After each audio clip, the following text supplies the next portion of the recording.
안녕하세요. AI 구글 이노베이터 여러분의 이재용 교수입니다. 우리 전주비전대학교 K뷰티 융합학과 진짜 눈에 넣어도 안 아플 우리 귀여운 사막여우 학생 여러분 어서 와요. 오늘 우리는 아주 특별하고 마법 같은 해설 강의를 함께 할 거예요. 혹시 그거 알아요? 오늘날 전 세계를 뒤흔들고 있는 K뷰티 브랜딩의 가장 깊은 바탕에 사실은 엄청 오래된 고대의 시각적 마법들이 숨어 있다는 거. 자, 여러분의 눈과 귀를 사로잡을 흥미진진한 이야기 속으로 저랑 같이 푹 빠져볼까요? 여러분 한번 상상해보세요. 우리가 매일 스마트폰으로 쓱쓱 넘겨보면서 감탄하는 그 핫한 K뷰티 인스타그램 게시물들의 진짜 비밀이 1890년대 파리의 어느 화려한 카바레에 숨겨져 있다고 하면 어떨 것 같아요? 에이, 말도 안 돼 싶죠? 그런데 진짜랍니다. 마치 디즈니 애니메이션이 짠 하고 시작되는 것처럼 낭만적인 가스등이 켜져 있고 마차가 달리는 1890년대의 파리, 그 아름다운 벨 에포크 시대로 우리가 치부적 시간여행을 떠나볼게요. 우리가 무심코 쓰는 그 시각적인 마법의 주문들이 처음 탄생했던 바로 그곳으로 말이죠. 자, 오늘 우리가 탐험할 마법의 지도입니다. 첫 번째 마법의 시작, 석판화부터 시작해서 일러스트레이션의 눈부신 황금기를 지나 아서레컴과 툴로즈 로트렉이라는 두 명의 위대한 마법사를 만날 거고요. 이게 K뷰티로 어떻게 이어지는지 본 다음 마지막에는 우리 사막여우들을 위한 재미있는 퀴즈 타임까지 준비되어 있으니까 끝까지 집중해주세요. 첫 번째 챕터, 마법의 시작, 석판화입니다. 여러분, 머릿속으로 진짜 디즈니 웹툰의 한 장면을 싹 그려보세요. 1790년 독일 뮌헨, 비가 추적추적 내리는 어느 낡은 방에 가난하고 절망에 빠진 26살 극작가 알로이스 제네펠더가 있습니다.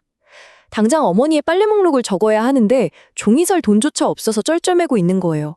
그래서 급한 대로 방구석에 있던 평평한 석회암, 즉 마법의 돌 위에 기름펜으로 막 휘갈겨 썼는데 세상에, 여기서 엄청난 연금술이 우연히 시작됩니다.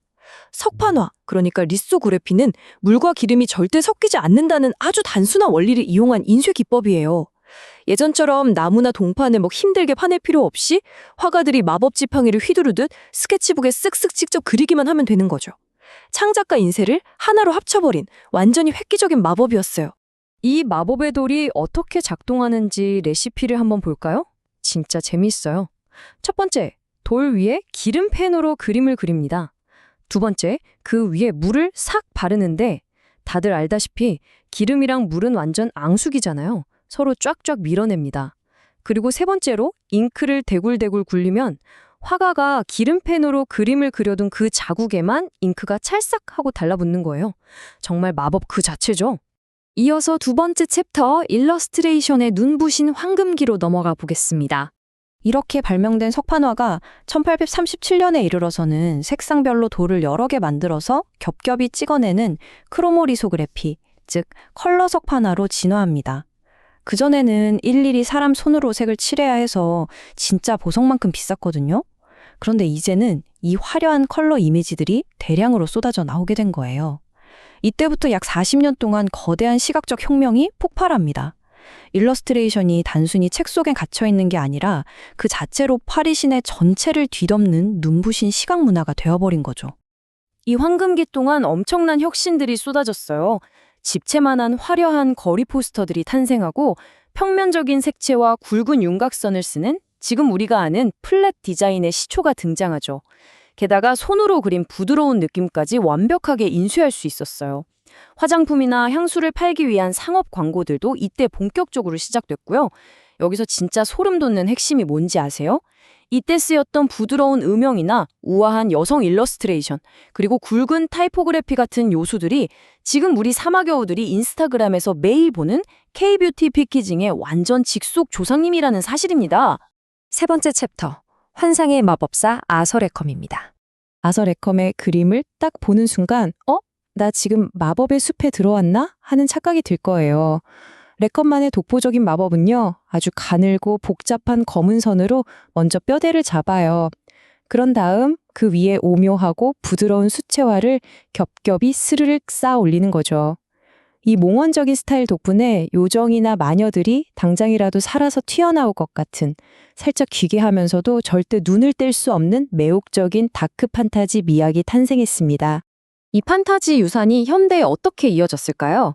레컴의 다크 판타지는 요즘 K뷰티에서 가끔 볼 수 있는 신비로운 마녀나 요정 메이크업 컨셉에 엄청난 영감을 주고 있어요. 선화 위에 수채화를 올리는 이 방식은 오늘날 디지털 브러쉬로 그림 그리는 기법의 할아버지 격이기도 하고요.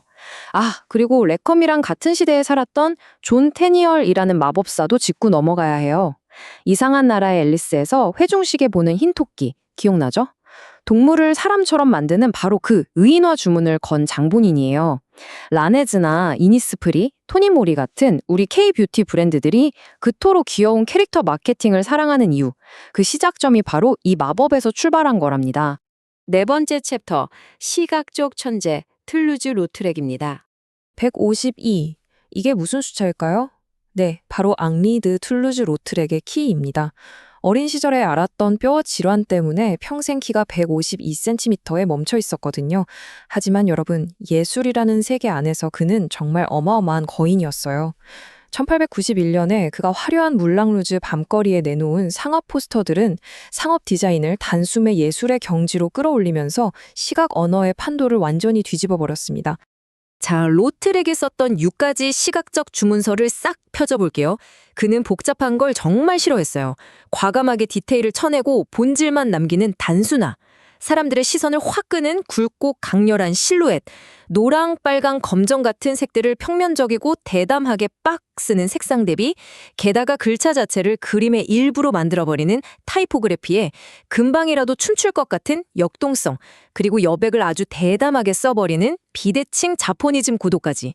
이 6가지를 섞어서 멀리서도 무조건 쳐다보게 만드는 영원한 광고 디자인의 공식, 치트키를 만들어낸 거예요. 오늘날 우리가 뷰티 화보나 포스터에서 보는 아주 미니멀하고 세련된 문법이 다 여기서 나온 겁니다. 자, 그럼 여기서 오늘의 하이라이트? 이 두 천재 마법사를 딱 비교해 볼까요? 아서 레컴이 섬세하고 부드러운 터치로 우리가 한 번쯤 꿈꿔보는 미지의 환상을 속삭였다면요. 로트렉은 굵고 강렬한 색채로 억지로 꾸미지 않은 있는 그대로의 과감한 현실을 대중들의 뇌리에 아주 강렬하게 꽂아버렸어요. 완전히 상반된 마법이죠? 이 섬세하게 마음을 홀리는 환상과 눈을 뗄 수 없는 과감한 현실, 이 두 가지 축이 오늘날 뷰티 산업을 이끌어가는 엄청난 원동력이 됩니다. 5번째 챕터, K뷰티로 이어지는 마법입니다. 이 타임라인을 쭉 살펴보면 진짜 타임머신을 탄 기분일 거예요.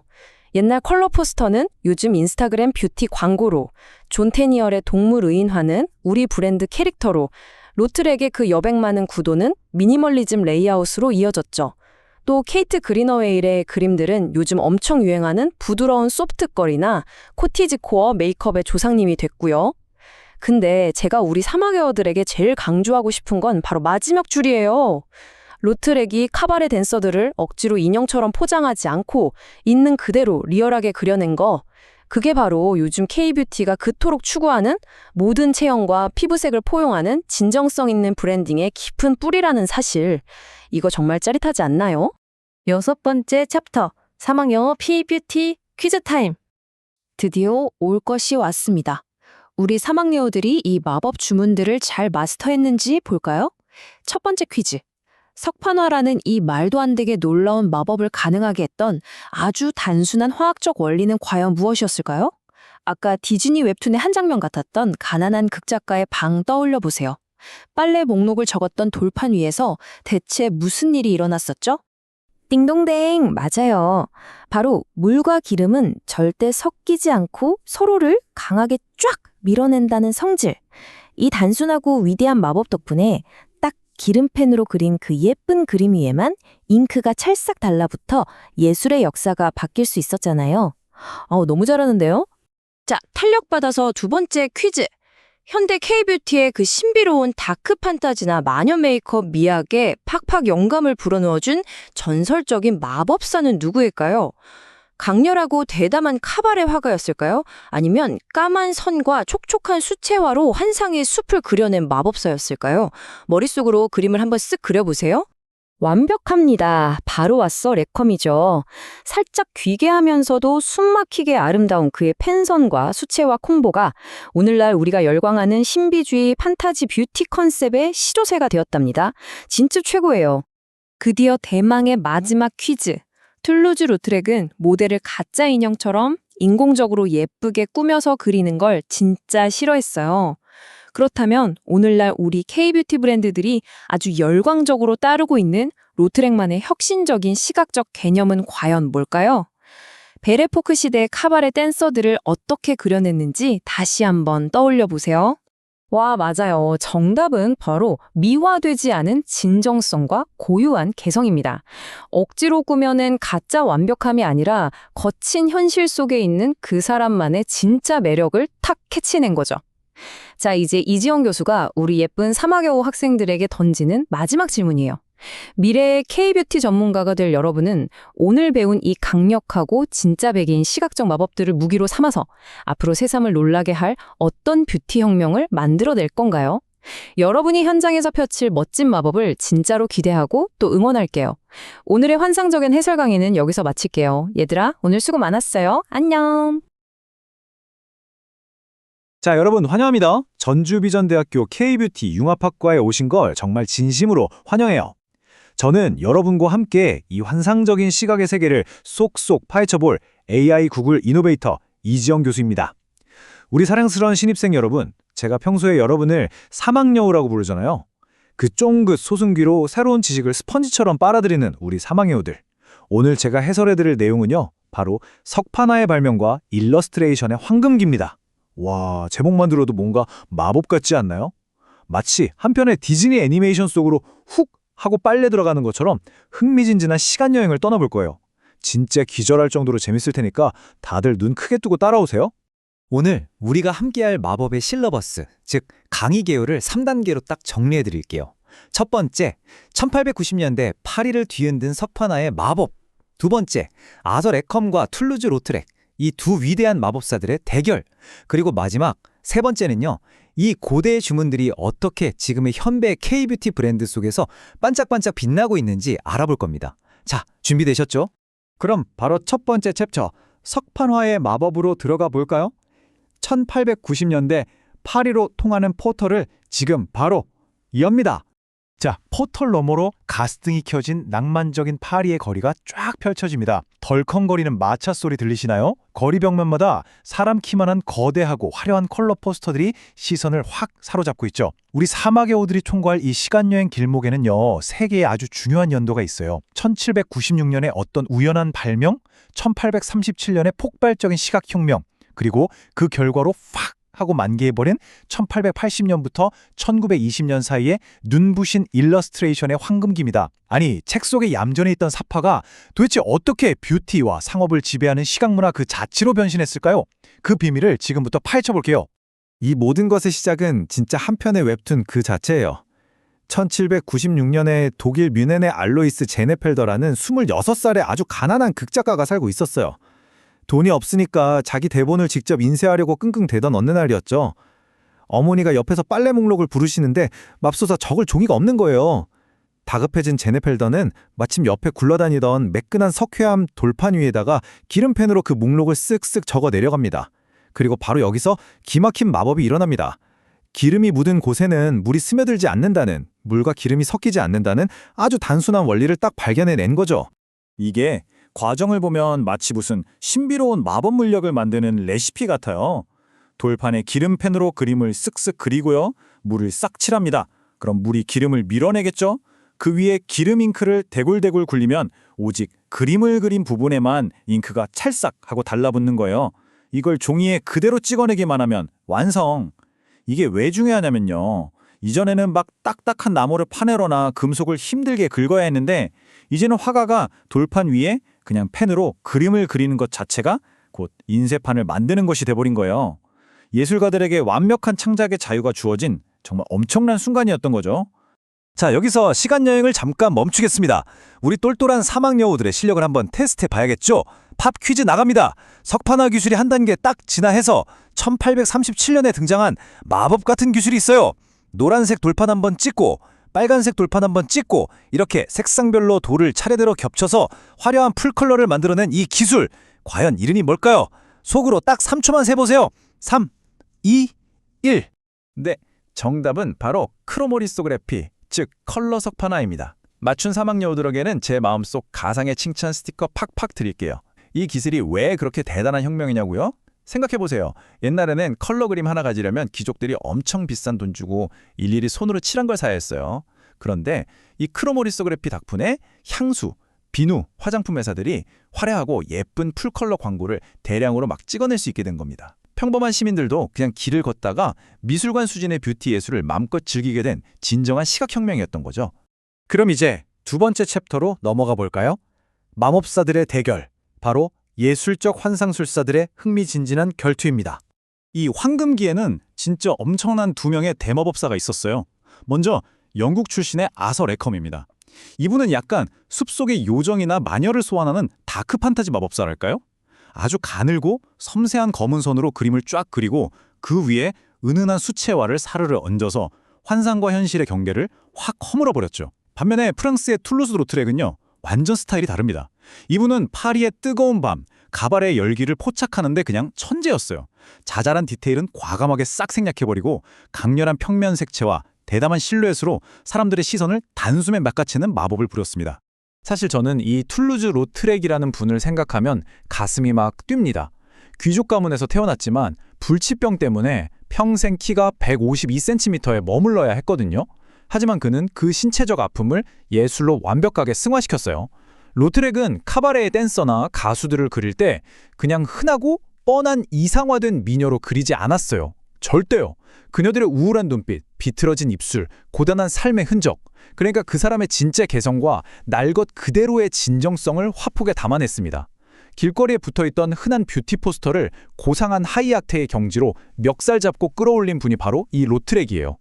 1891년에 파리 거리에 쫙 깔렸던 그의 전설적인 포스터 물랑 루즈, 라 굴류를 딱 분석해보면요. 그가 사용한 6가지 핵심 시각 주문이 나옵니다. 자, 들어보세요. 복잡한 걸 없애버리는 단순화, 눈에 확 띄는 과감한 실루엣, 노랑과 빨강 같은 강력한 색 대비, 글자가 그림에 찰떡처럼 녹아드는 통합된 타이포그래피, 금방이라도 튀어나올 것 같은 동작감, 그리고 여백을 아주 대담하게 사용하는 일공품 우큐의 구도까지. 놀랍게도요, 여러분, 이 6가지 주문이 130년이 훌쩍 지난 지금 우리가 쓰는 뷰티 패키지 디자인에서도 완벽하게 작동하고 있다는 사실 믿어지시나요? 자, 현재로 훅 돌아오기 전에 우리 사막여우들의 텐션을 끌어올려줄 두 번째 팝 퀴즈에 나갑니다. 레컴과 로트렉 말고도 엄청난 대마법사가 한 명 더 있었어요. 동화 이상한 나라의 앨리스 다들 아시죠? 거기 보면 토끼가 조끼 입고 회중시계 보면서 막 뛰어다니잖아요. 이렇게 동물한테 사람의 성격을 부여하는 의인화 기법을 시각적으로 쫙 완성해낸 마법사는 과연 누구일까요? 띵동댕! 바로 존 테니얼입니다. 그가 창조해낸 하얀 토끼와 모자 장수의 비주얼은 오늘날 디즈니 애니메이션의 단단한 뼈대가 되었죠. 하지만 우리 K-뷰티 융합학과 학생들이 진짜로 눈여겨봐야 할 건 따로 있어요. 테니얼의 이 의인화 마법이요. 놀랍게도 오늘날 우리가 너무 귀여워서 지갑을 열게 되는 화장품 브랜드의 동물 마스코트들, 바로 그 마스코트들의 직접적인 조상님이라는 사실입니다. 정말 신기하지 않나요? 자, 그럼 이제 드디어 세 번째 챕터입니다. 현대 K-뷰티 속 황금기, 19세기의 강력한 주문들을 지금 여기 현재로 소환해볼 시간입니다. 아까 19세기에 아서 레컴이 썼던 그 다크 판타지와 섬세한 수채화 기법 기억나시죠? 이걸 머릿속에 딱 떠올려 보세요. 이게 바로 요즘 현대 K-뷰티 브랜드들이 화보에서 자주 보여주는 몽환적인 요정 메이크업이나 아이패드로 쓱쓱 그려낸 뷰티 디지털 드로잉의 완전한 원형이에요. 그리고 루트렉이 만들어낸 대담하고 단순한 포스터 문법은요. 여러분이 매일매일 스마트폰으로 무심코 넘겨보는 인스타그램 속 그 미니멀하고 세련된 화장품 광고 이미지들, 바로 그 뼈대가 된 겁니다. 자, 오늘 해설의 핵심 포인트를 한번 싹 모아볼게요. 현대 뷰티 브랜드에는 이 황금기의 유산이 아주 펄떡펄떡 살아 숨쉬고 있어요. 레컴의 스타일은 감성적인 디지털 선화와 수채화 기법으로 남았고요. 테니얼의 귀여운 의인화는 라네즈나 이니스프리 같은 우리에게 친숙한 브랜드의 마스코트로 진화했죠. 로트렉의 그 과감한 여백 사용법은 미니멀한 패키징과 레이아웃으로 찰떡같이 자리 잡았습니다. 케이트 그린어웨이의 감성도 빼놓을 수 없죠. 요즘 유행하는 코티지 코어나 소프트걸 미감의 뿌리가 바로 그거거든요. 하지만 이 중에서 가장 중요한 건 바로 로트렉의 정신입니다. 뻔하고 획일적인 예쁨을 넘어서 사람들의 다양성과 날것의 진정성을 포용하려는 현대 K-뷰티의 철학은 130년 전 로트렉의 시선과 아주 소름 돋게 맞닿아 있습니다. 여러분, 이 한 줄의 문장은 오늘 꼭 마음에 새겨가셨으면 좋겠어요. 단순함이 곧 강력함이다. 우리가 지금 막 와, 이거 완전 최신 트렌드야 하면서 열광하는 수많은 K뷰티 SNS 광고랑 패키지 디자인들 있잖아요. 사실 그 절대적인 시각의 기초, 그 비주얼 문법은 이미 1890년대 파리의 천재 마법사들에 의해 전부 싹 다 완성되어 있었습니다. 우리는 지금 그 위대한 유산이라는 든든한 바탕 위에서 새로운 걸 창조해내고 있는 거예요. 그래서 이제 우리 사막여우들이 직접 마법 지팡이를 휘둘러 볼 시간입니다. 이번 해설을 바탕으로 여러분께 주어지는 아주 흥미진진한 마법의 과제예요. 어도비 파이어플라이 같은 생성형 AI 도구들을 맘껏 활용해서 여러분만의 이미지를 한번 만들어 보세요. 툴루즈 로트렉의 단순하고 과감한 실루엣 기법이랑 아서레컴의 몽환적인 판타지 느낌을 여러분의 감각으로 멋지게 딱 융합해서 세상에 단 하나뿐인 K뷰티 카페 광고를 디자인해보는 겁니다. 과거의 마법을 슉슉 섞어서 새로운 트렌드를 만들어낼 여러분의 솜씨, 저 이지영 교수가 엄청 기대하고 있을게요. 사막여우 여러분, 오늘 저와 함께한 이 마법 같은 시간여행 어떠셨나요? 19세기의 작고 평범한 돌판 위에서 시작된 혁명이 오늘날 전 세계를 뒤흔드는 K뷰티의 눈부신 비주얼로 이어졌다는 사실, 진짜 기절할 정도로 놀랍지 않나요? 자, 이제 여러분의 심장을 뛰게 할 도발적인 질문 하나를 던지면서 오늘 이 시간을 마무리할까 합니다. 19세기의 포스터가 광고의 역사를 영원히 바꿔버렸다면 이 강력한 시각적 유산을 고스란히 물려받은 우리 사막여우들은 미래의 K뷰티를 위해 과연 어떤 새롭고 놀라운 마법을 창조해낼 건가요?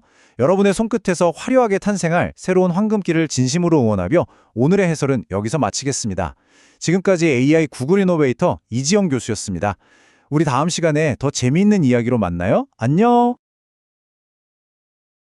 여러분, 길을 걷거나 아니면 스마트폰으로 인스타그램 막 스크롤하다가 시선을 확 사로잡는 완벽한 그 K뷰티 화장품 광고 본 적 있으시죠? 아, 엄청 많죠. 네, 색감은 막 아주 쨍하고 디자인은 되게 평면적이고 그 복잡한 배경 없이 군더더기라고는 하나도 없는 그런 거예요. 네네, 약간 요즘 트렌드잖아요. 그렇죠.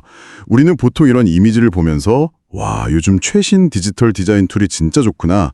아니면 뭐 브랜드 마케팅 팀이 트렌드를 잘 읽었네. 이렇게 생각하고 그냥 넘기거든요. 맞아요. 그게 최신 아이패드나 뭐 고성능 디자인 소프트웨어, 그리고 약간 소비자 심리학이 결합된 어떤 21세기만의 전유물이라고 당연하게 여기는 경향이 있죠. 근데요, 여러분. 만약에 우리의 뇌를 해킹해서 그 화장품을 사고 싶게 만드는 그 세련된 시각적 DNA가 뭐 실리콘밸리 연구소나 현대 디자인 에이전시가 아니라요? 저기 1796년 어느 가난한 청년의 빨래 목록이 적힌 돌덩이 위에서 탄생했다고 한다면 믿어지시나요? 와, 빨래 목록이요? 그거 진짜 상상도 못할 연결고리네요. 그렇죠. 그래서 이번 심층 분석에서는 우리가 매일 마주하는 화려한 현대시각 문화, 특히 K뷰티 디자인의 기원을 쫙 추적해 볼 겁니다. 초보자분들도 아주 쉽게 이해할 수 있도록 돌에 그림을 찍어내는 석판화의 화학적 원리부터 컬러 인쇄가 가져온 시각적 혁명까지 그 숨겨진 연결고리를 명쾌하게 파헤쳐 보겠습니다. 아, 아주 흥미로운 여정이 될 것 같네요. 그러니까 우리가 일상적으로 막 소비하는 그 화려한 이미지들이 사실은 되게 단순한 우연, 천재들의 기발함, 그리고 인쇄 기술의 거대한 도약이 맞물려서 탄생한 결과물이라는 걸 하나씩 해체해 볼 수 있겠습니다. 자, 그럼 이 모든 시각적 혁명의 시작점인 그 1796년의 독일 뮌헨으로 가야 하는데요. 알로이스 제네펠더라는 26살 청년의 이야기입니다. 네네. 이 사람은 뭐 대단한 과학자도 아니었고 역사에 남을 유명한 화가도 아니었어요. 단지 좀 가난한 배우이자 극작가였죠. 자기가 쓴 희곡을 인쇄해서 사람들한테 팔고 싶은데 당시 인쇄 비용을 감당할 돈이 전혀 없었던 거예요. 아, 그러니까 돈이 없어서 시작된 거군요. 맞아요. 그러던 어느 날 어머니가 빨래 목록을 막 부르시는데 하필 집에 종이가 단 한 장도 없었다고 해요. 그래서 마침 옆에 굴러다니던 그 평평한 석회암 석판 위에다가 기름기가 섞인 왁스펜으로 그 빨래 목록을 쓱쓱 적어 내려갔습니다. 이게 바로 우리가 아는 현대 시각 디자인의 첫 번째 불꽃이 된 거죠. 진짜 역사상 가장 위대한 발명 중 하나가 돈이 한 장 살 돈이 없어서 일어났다는 사실이 되게 아이러니하죠? 제네펠더는 그 석회암 돌덩이 위에서 아주 단순하지만 세상을 영원히 바꿔놓을 결정적인 화학적 진리를 하나 발견하게 됩니다. 오, 화학적 진리요? 네, 바로 물과 기름은 절대 섞이지 않는다는 그 자연의 섭리였죠. 아니, 물과 기름이 섞이지 않는다는 건 우리 모두가 매일 주방에서 설거지할 때마다 아니면 뭐 샐러드 드레싱 막 흔들 때마다 보는 아주 당연한 현상이잖아요. 네, 누구나 아는 사실이죠. 근데 이 흔한 주방의 화학 법칙이 도대체 어떻게 첨단 인쇄술로 변모하게 되는 건가요? 자, 이걸 한번 파헤쳐볼까요? 네, 한번 파헤쳐보죠. 여러분, 어릴 때 미술 시간에 스케치북에 흰색 크레파스로 보이지 않는 비밀 그림 그려본 적 있으시죠? 아, 그 비밀 편지 같은 거 쓸 때 많이 하잖아요. 원리라는 겁니다. 아, 진짜요? 네, 제네펠더의 과정을 그대로 따라가 보죠. 먼저 매끄럽게 깐 석회암 판 위에 기름기가 가득한 펜이나 잉크로 그림을 그립니다. 그다음 그 돌덩이 전체에 물을 흠뻑 적셔요. 돌에 물을 적신다고요? 네. 석회암은 다공성이라서 물을 아주 잘 머금거든요. 근데 아까 기름펜으로 그린 부분은 물을 강하게 튕겨냅니다.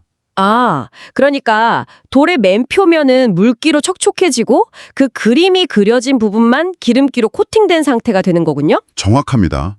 거기서 유분, 즉 기름기가 듬뿍 담긴 인쇄용 잉크를 롤러에 묻혀서 불 위로 쫙 밀어버립니다. 물과 기름은 안 섞이니까 물기를 먹으면 빈 돌 표면은 기름 잉크를 완전히 밀어내겠죠. 네. 반면에 처음에 기름펜으로 그렸던 선과 면에는 기름 잉크가 찰싹 달라붙게 됩니다. 같은 성질의 물질끼리 결합하는 거예요. 오, 대박이네요. 그 위에 이제 종이를 덮고 무거운 프레스로 압력을 가해서 찍어내면 완벽하게 평평한 돌 표면에서 그 그림만 종이로 싹 옮겨가게 됩니다. 이것이 판을 물리적으로 파내지 않고도 인쇄가 가능한 평판 인쇄의 탄생인 거죠. 와, 원리를 듣고 나니까 너무 신기해요. 그러니까 물리적으로 돌을 조각칼로 깎아내는 게 아니라 순수하게 그 화학적인 반발력만 이용해서 그림을 분리해낸다는 거잖아요. 그렇죠. 화학의 승리죠. 근데 여기서 약간 혼란스러운 부분이 생깁니다. 그 이전에도 우리는 뭐 책을 읽고 있었고 구텐베르크의 활판 인쇄술도 이미 세상을 한번 바꾼 뒤였잖아요. 네, 이미 인쇄술은 발전해 있었죠. 미술 작품도 뭐 나무를 깎는 목판 하나, 구리판 긁는 동판화로 다 찍어내고 있었고요. 그렇다면 이 석판화 기술이 당시 일러스트레이터나 화가들한테 왜 그토록 충격적인 혁명이었던 건가요? 그게 핵심은요. 창작자와 매체 사이의 장벽이 완전히 붕괴되었다는 데 있습니다. 장벽이 붕괴됐다. 네, 기존의 목판화나 동판화를 한번 상상해 보세요. 화가가 뭐 섬세한 여인의 미소나 바람에 흩날리는 머리카락을 싹 스케치하잖아요.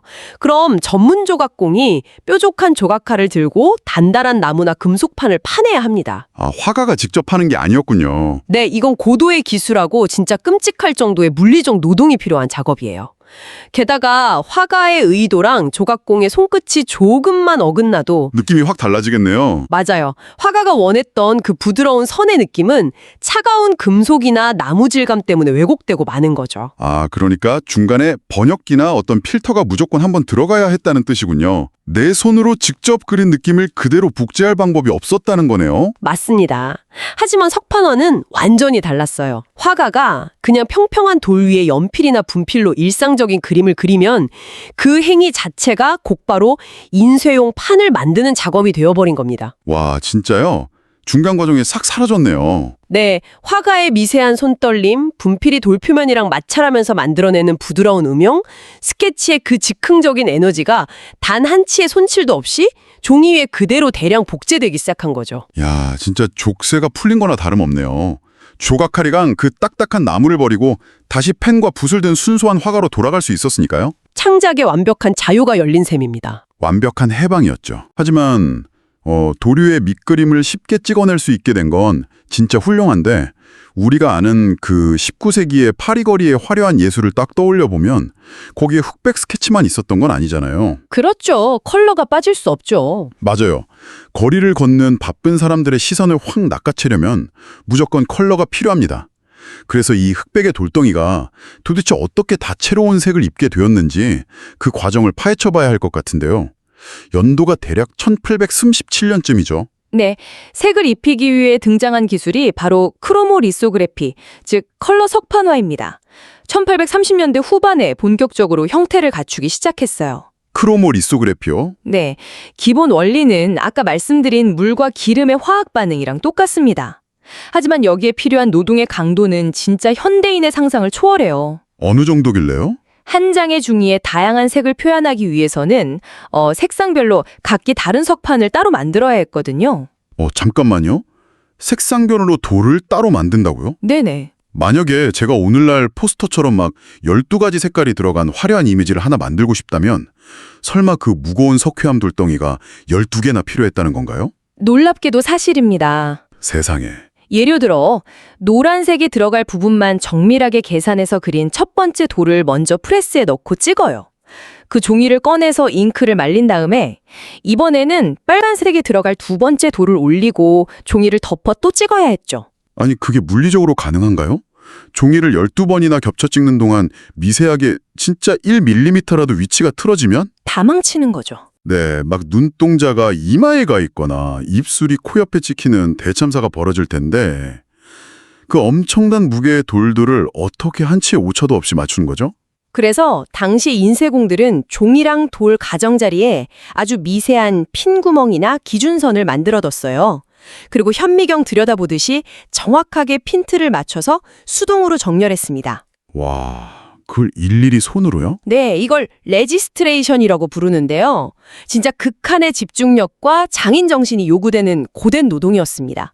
이걸 더 큰 그림과 연결해 보자면 이 고통스러운 공정 끝에 인류는 비로소 시각 예술의 민주화라는 거대한 보상을 얻게 돼요. 시각 예술의 민주화요? 네, 그 이전까지 컬러로 된 그림은 화가가 일일이 붓으로 색을 칠해야만 했잖아요. 당연히 비용이 천문학적이라 귀족이나 부유층의 저택 응접실에만 걸려 있었죠. 그렇죠. 일반인들은 구경도 못했겠네요. 근데 크로몰리소그래피 덕분에 초기 세팅의 고생만 빡 감수하면 이후부터는 그 아름다운 컬러 이미지를 수만 장씩 무한정 복제할 수 있게 된 겁니다. 예술의 민주화. 그 단어가 주는 느낌은 아주 낭만적인데 제가 보기엔 좀 다르게도 읽히거든요. 어떤 점이요? 사실상 그 엄청난 자본이랑 노동력을 들여서 수만 장을 찍어낸 진짜 이유가 평범한 시민들한테 뭐 예술적 영감을 주기 위해서가 아니라 결국 화장품, 향수, 비누 같은 공산품을 팔기 위한 건 아니었나요? 이건 대중을 위한 예술이라기보단 대중의 지갑을 열기 위한 최초의 거대한 상업 마케팅에 가까워서 보이는데요. 아주 날카로운 지적입니다. 사실 그 모순이 바로 이 시대가 가진 가장 흥미로운 지점이거든요. 실제로 향수, 비누, 담배 회사들이 막대한 자본을 대면서 이 기술을 적극적으로 채택했어요. 역시 자본주의의 힘이군요. 네, 글을 읽지 못하는 사람도 이 화려한 컬러 이미지를 보면 우리 제품을 사고 싶어질 것이다 라는 상업적 계산이 쫙 깔려 있었던 거죠. 하지만 그 자본주의적 동기가 어찌 되었던 간에 결과적으로 서민들은 아침에 집을 나서서 출근하는 길거리에서 건물 외벽에 막 붙은 2m짜리 거대한 컬러 그림들을 매일 일상적으로 마주하게 되었습니다. 2m짜리요? 엄청 크네요. 네, 귀족 저택에 갇혀있던 색채가 거리로 막 쏟아져 나와서 도시 전체를 하나의 거대한 야외 미술관으로 만들어버린 겁니다. 이게 바로 1880년부터 1920년까지 이어진 일러스트의 황금기의 신호탄이었죠. 와, 그러니까 상업주의가 의도치 않게 예술의 문턱을 팍 박살내버린 셈이네요. 물과 기름의 화학 반응을 이용하고 핀 구멍을 맞춰서 12번씩 돌을 겹쳐 찍어내는 기술적 토대는 이제 완벽하게 마련이 되었습니다. 그렇다면 이제 이 강력한 무기를 쥐고 낡은 시각적 관습을 완전히 뒤바꿔 놓은 천재가 무대에 등장할 차례죠. 네, 맞습니다. 크로모리소그래피가 가져온 시각적 혁신을 4가지로 분리해 볼 수 있다고요? 네, 첫째, 방금 말씀드린 거대한 컬러 거리 포스터, 즉 대형 상업 시각 매체의 탄생입니다. 둘째는 조각칼의 거친 자국이 아니라 화가의 붓터치와 부드러운 음영이 그대로 보존되었다는 것. 아까 장벽이 붕괴됐다고 하신 그 부분이죠. 맞아요. 그리고 셋째, 화장품이나 소비재를 홍보하는 현대적 상업 광고 비주얼의 시초가 되었다는 점.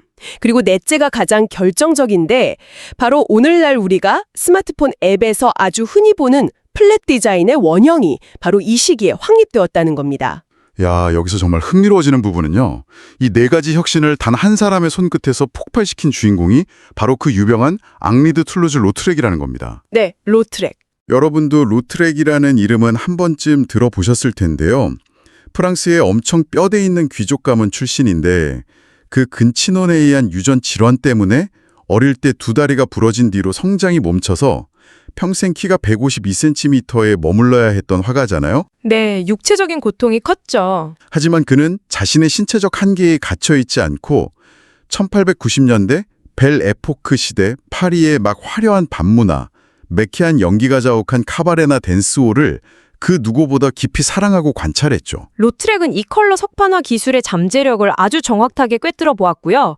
1891년에 미술사의 흐름을 영원히 바꿔놓은 포스터 한 장을 거리에 내겁니다. 그게 뭔데요? 바로 파리의 유명 카바레를 홍보하는 물랑 루즈 라 굴류라는 작품이었죠. 아, 라굴류 포스터.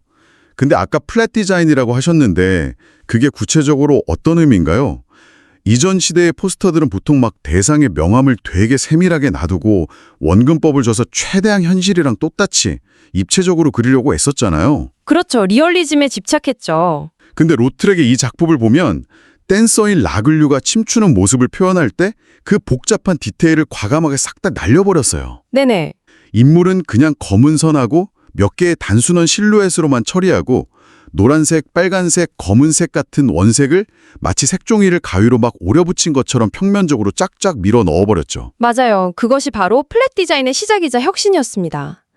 로트렉은 거리의 포스터라는 매체의 본질을 아주 정확히 이해하고 있었어요. 매체의 본질이요. 네, 길을 걷거나 막 달리는 마차 위에서 스쳐 지나가는 사람의 시선을 단 0.1초 만에 낚아채려면 미술관에 걸린 명화처럼 막 세밀한 묘사를 들여다보게 해서는 안 됩니다.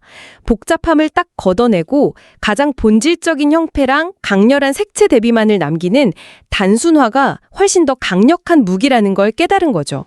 아, 시선을 한 번에 확 잡기 위해서 거기다가 그림을 보충하던 글씨, 즉 타이포그래피조차도 단순히 빈 공간에 그냥 텍스트로 받아넣은 게 아니라 로트렉이 직접 손으로 다 그려서 인물들의 동선이랑 완벽하게 융합시켜버렸잖아요. 네, 글씨 자체가 그림의 일부가 된 거죠. 그리고 여기서 제가 가장 흥미롭게 본 건 자포니즘 구도를 끌어들였다는 점이에요.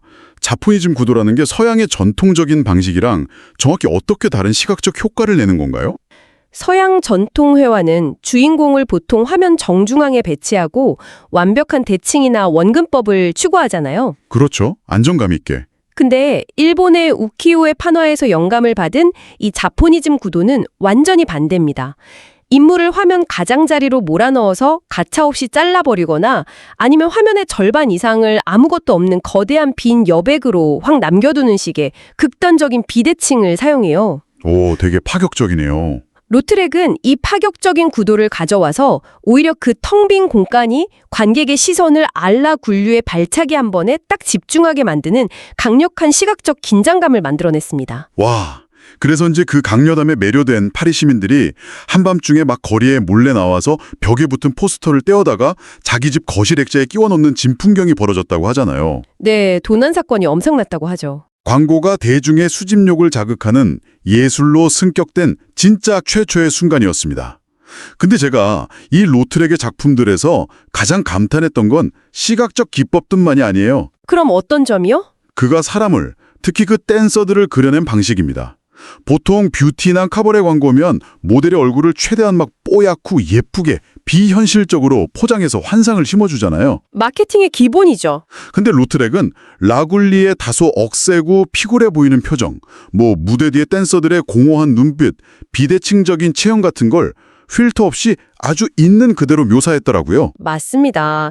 플랫 디자인이라는 고도로 양식화된 껍데기를 쓰고 있었지만 그 안에 담긴 인물에 대한 시선만큼은 놀라울 정도로 사실적이고 인간적이었습니다. 진짜 무보정 원본을 보여준 셈이네요. 네, 그는 밤거리의 댄서들을 단순한 어떤 욕망의 대상이나 소비재로 포장하지 않았어요.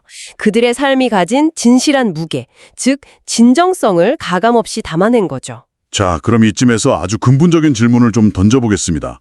1890년대 파리 예술가들의 치열한 혁신, 무거운 돌덩이를 겹쳐 찍던 노동, 로트렉의 플랫 디자인, 다 너무 흥미로운 역사입니다. 네. 그런데, 그래서요.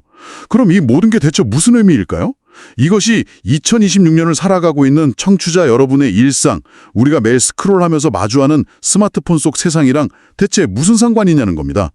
이 오래된 지식들이 우리의 현실에 어떻게 적용되고 있나요? 아주 밀접한 상관이 있습니다.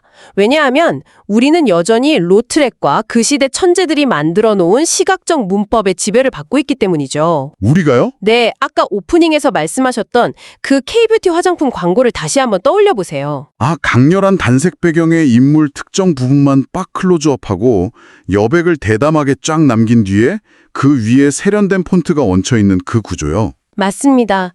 불필요한 장식을 싹 배제하고 평면적인 색채 덩어리로 시선을 끌면서 타이포그래피랑 이미지를 유기적으로 결합하는 이 미니멀리즘 구도. 이 모든 공식이 1890년대 파리거리에서 로트렉이 확립한 원칙의 완벽한 복사판이에요. 와, 세상에. 매체가 그 무거운 석회암에서 가볍고 매끄러운 스마트폰 액정으로 변했을 뿐이지 인간의 뇌가 시각적으로 매료되는 작동 원리, 즉 단순함과 강렬함의 대비는 100년이 지나도 전혀 변하지 않은 겁니다. 와, 소름 돋네요. 우리는 진짜 어떻게 보면 베레포클 시대가 만들어낸 매트릭스 안에서 막 무한반복을 살고 있는 걸지도 모르겠어요. 충분히 그렇게 볼 수 있죠. 근데 K뷰티나 현대 시각 디자인에 영향을 준 19세기의 유산이 로트렉 하나만이 아니잖아요. 존 테니얼이라는 일러스트레이터도 빼놓을 수 없죠. 아, 테니얼 중요하죠. 이상한 나라의 앨리스에서 막 회중시계 들고 조끼 입은 항상 시간에 쫓기는 그 신경질적인 흰토끼 그려낸 인물이요. 네, 테니얼은 동물을 인간처럼 옷을 입히고 성격을 부여하는 의인화 기법을 시각적으로 완성한 선구자입니다. 동물의 형태적 특징은 유지하면서도 인간의 감정을 이입할 수 있는 완벽한 밸런스를 딱 찾아냈죠. 생각해보면 테니얼의 그 공식이 없었다면 오늘날 K뷰티 브랜드들이 막 앞다투어 화장품 용기에 귀여운 고양이나 곰돌이 캐릭터 입혀서 소장 욕구 자극하는 그 마스코트 마케팅이나 캐릭터 콜라보레이션 패키지도 아예 존재하지 않았을 거란 뜻이잖아요. 완전 뿌리가 같죠. 또 흥미로운 인물이 아서 레컴입니다. 레컴의 스타일은 진짜 독보적이에요. 펜과 잉크로 아주 거칠고 날카로운 검은 윤곽선을 딴 다음에 그 안에 채도가 좀 낮고 탁한 수채화 물감을 여러 번 번지게 칠하거든요. 약간 스산한 느낌? 네, 마치 숲속에 안개가 낀 듯한 귀괴하고도 몽환적인 다크 판타지 미감을 창조했습니다. 아, 그게 바로 요즘 SNS나 뷰티계에서 엄청나게 유행하는 마녀 컨셉 팔레트나 그 페어리 그루지, 즉 좀 서늘하고 퇴폐적인 요정 메이크업 룩의 시각적 뿌리군요. 정확합니다. 오늘날 디지털 일러스트레이터들이 막 아이패드 프로크리에이트에서 브러쉬 설정 조작해서 거친 라인 아트 위에 수채화 그라데이션 입히는 기술도 결국 19세기 아서레컴이 종이 위에서 손으로 하던 걸 픽셀로 그냥 따라하고 있을 뿐이네요. 그렇죠. 도구만 바뀐 거죠. 그럼 최근 엄청 유행하는 코티지 코어 트렌드는 어떤가요? 막 장꽃 무늬 원피스 입고 시골에서 밀짚 모자 쓴 채로 피크닉 즐기는 듯한 그 로맨틱한 미감 말이에요. 이것도 과거의 빚을 지고 있나요? 철저하게 빚을 지고 있습니다. 아, 진짜요? 네, 그 시골풍의 따뜻하고 목가적인 패션이랑 양보를 핑크빛으로 물들이는 소프트걸 메이크업의 원형은 정확히 19세기 케이트 그리너웨이라는 일러스트레이터 작품에서 온 겁니다. 케이트 그리너웨이요? 그녀가 그린 그 빅토리아 시대 어린이들의 낭만적인 시골 복장과 파스텔 톤의 그림체가 무려 한 세기를 건너 끼워서 현대인들의 향수를 강하게 자극하고 있는 거죠. 와, 19세기 일러스트 황금기는 단순한 역사가 아니라 현대 상업 디자인이랑 뷰티 산업이 필요할 때마다 막 꺼내 쓰는 무한한 아이디어의 화수분이었네요. 네, 마르지 않는 셈이죠. 그리고 저는 시각적인 기법보다 좀 더 깊은 차원에서 연결고리를 하나 발견했어요. 오, 어떤 건가요? 아까 로트르기 그 무대 뒤 댄서들의 피곤하고 억센 진정한 모습을 무보정 날것으로 그려냈다고 하셨잖아요. 네네. 환상보다는 대상의 진실한 개성을 포착하는 데 집중했죠. 최근 K뷰티 흐름을 보면 그 철학이 그대로 부활하고 있습니다. 과거에는 막 피부에 모공 하나 없이 하얗고 마른 획일화된 완벽한 예쁨만을 강요했다면 요즘은 많이 다르죠. 맞아요. 요즘은 다양한 인종, 체형, 연령의 모델을 전면에 내세우잖아요. 죽은 깨나 본연의 피부결을 굳이 포토샵으로 지우지 않고 있는 그대로 드러내고요. 네, 그게 트렌드죠. 이처럼 브랜드가 진정성과 개성을 추구하는 방식조차도 이미 100년 전에 그 152cm의 작은 거인 로트렉이 포스터를 통해서 증명했던 철학을 다시 깨닫고 적용하는 과정이라는 생각이 확 드네요. 아주 훌륭한 통찰입니다. 아름다움의 기준을 하나의 틀에 가두지 않고 각자가 가진 인간적인 결함과 진실함을 시각적으로 인정하는 것. 네. 그것이 결국 완벽하게 보정된 가짜 이미지보다 대중의 마음을 훨씬 더 깊게 움직인다는 그 불변의 진리를 로트렉과 현대 브랜드들이 시대를 초월해서 공유하고 있는 겁니다. 자, 이제 오늘 우리가 함께 걸어온 이 기나긴 시간 여행을 마무리해 보겠습니다. 어머니의 빨래 목록을 종이가 없어서 우연히 돌덩이에 적었다가 물과 기름은 섞이지 않는다는 화학적 진리를 발견한 제네펠더의 이야기에서 모든 게 시작됐어요. 네, 그 돌덩이 하나에서요. 그리고 이후에 컬러를 얻기 위해서 막 현미경 보듯이 핑구농 맞춰가며 무거운 돌 12개를 겹쳐 찍어야 했던 인쇄공들의 고풍스러운 노동을 거쳐서 크로모리소그래피가 탄생했죠. 눈물겨운 장인 정신이었죠. 그 혁명적인 도구를 딱 손에 쥔 로트렉은 과감한 생략과 강렬한 대비를 통해서 플랫 디자인의 문법을 세상에 내놓았고요. 테니얼, 레컴, 그린어웨이 같은 거장들은 캐릭터와 수채화, 더 로맨틱한 미감을 쫙 완성했습니다. 네, 시각적 혁명들이었죠. 그리고 100년이 흐른 지금 그들의 치열했던 시각적 유산은 여전히 우리 손안의 스마트폰 화면 속 K-뷰티 광고, 귀여운 화장품 마스코트, 그리고 다양성을 존중하는 마케팅 철학으로 아주 생생하게 살아 숨쉬고 있습니다. 이는 우리에게 아주 묵직하고도 중요한 질문을 하나 딱 던집니다. 어떤 질문이죠? 과거에 그 나무를 깎는 고된 조각의 시대에서 펜으로 자유롭게 그리는 석판화로의 기술적 도약은 창작의 족쇄를 끊어냈잖아요. 네네. 그리고 흑백에서 대량 복제되는 컬러 인쇄로의 진화는 일러스트 황금기라는 100년짜리 거대한 시각 문법을 탄생시켰습니다. 그렇다면 지금 이 순간 청취자 여러분의 눈앞에서 실시간으로 벌어지고 있는 또 다른 거대한 기술적 도약. 아, 혹시 AI 말씀이신가요? 네, 바로 생성형 AI의 폭발적인 등장은 과연 우리의 시각 문화를 어떻게 바꿔놓을까요? 와, 생각해보니 그러네요. 이 새로운 기술은 그냥 과거 19세기의 문법이랑 방대한 데이터를 무의미하게 막 무한 복제하면서 우리의 시야를 똑같은 플랫 디자인으로 확 획일화시켜버리는 차가운 기계로 남게 될까요? 아니면요? 아니면 낡은 관습을 박살내고 진정성을 딱 담아냈던 로트렉처럼 이 AI라는 새로운 돌덩이랑 롤러를 상상도 못한 차원으로 완전히 비틀어버릴 21세기의 새로운 천재가 또다시 등장하게 될까요? 야, 이 질문을 여러분 스스로 깊이 고민해 보시기 바랍니다. 오늘 길을 걷다가 아니면 퇴근길 지하철에서 스마트폰을 보다가 우연히 여러분 시선을 팍 사로잡는 그 쨍하고 완벽한 포스터 광고 마주치게 되잖아요. 그럼 그저 무심코 지나치지 말고 딱 1초만 멈춰서 유심히 들여다보시길 바랍니다. 네, 꼭 한번 보세요. 그 얇은 이미지의 표면 아래에는 100년 전 파리의 밤거리를 걷던 화가의 치열한 고민이, 또 무거운 돌덩이를 옮기던 인쇄공의 땀방울이, 그리고 앞으로 다가올 미래의 시각예술이 던지는 아주 강력한 힌트가 겹겹이 숨어 있을 테니까요. 정말 많은 게 담겨 있죠? 이번 심층 분석은 여기서 마치겠습니다. 여러분 일상 속에 숨겨진 새로운 시각적 혁명을 기대하면서 다음에 또 뵙겠습니다.